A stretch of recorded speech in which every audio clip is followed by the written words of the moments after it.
Good afternoon! Tayo naman ngayon ay magluluto ng chop suey. Dahil po naglo-low carb diet po ako, ito po ang aking breakfast kahapon na hindi ko na i-post kung papaano ko niluto.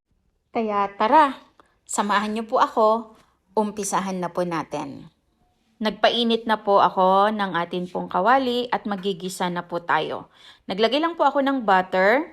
Ang mga gulay ko po ay na-prepare ko na before po ako maggisa. Hindi ko na po ipinakita yung aking preparation. So, paglagay ko po ng butter, naglagay lamang po ako ng konting mantika para po hindi siya masunog.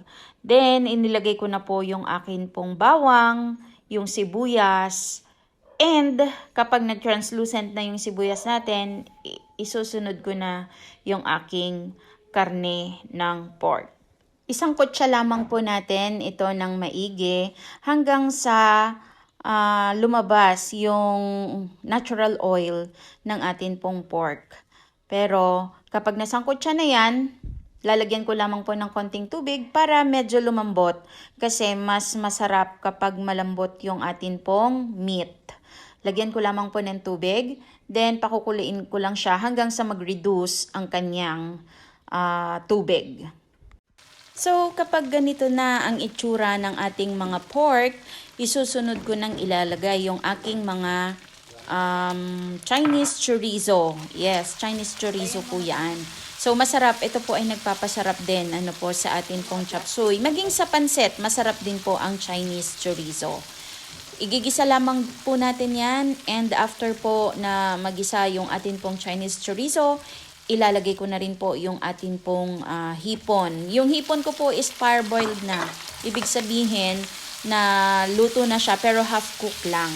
Ilalagay na rin po natin dyan at isasangkot siya natin. Isusunod ko na po na ilalagay ang aking cauliflower sapagkat yan po yung pinakamatigas na gulay na ilalagay ko. Hahaluin ko lamang po yan, then tatakpan saglit. Mga 2 minutes lang po, tatakpan po natin saglit. Then, isusunod na po nating ilalagay yung ating ibang mga gulay. Haluin lamang po natin ng konti and ilalagay na po natin yung ating carrots at beans. Pinagsabay ko na po yan sapagkat yung carrots ko po ay manipis lang naman yung pagkakahiwa. Then haluin lamang po natin at lalagyan ko na po ng aking mga pampalasa. Naglagay lamang po ako ng oyster sauce, hoisin sauce, paminta, paprika, and konting chili powder para meron pong kick.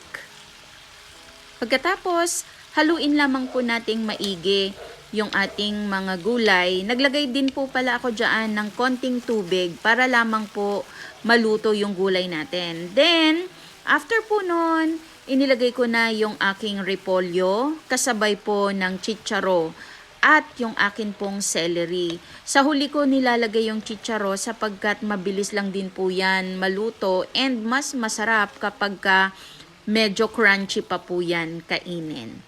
After natin ilagay lahat ng mga gulay natin, haluin lamang po natin yan at kapag nahalo ng mabuti, naayos na po yung atin pong mga gulay, tikman natin.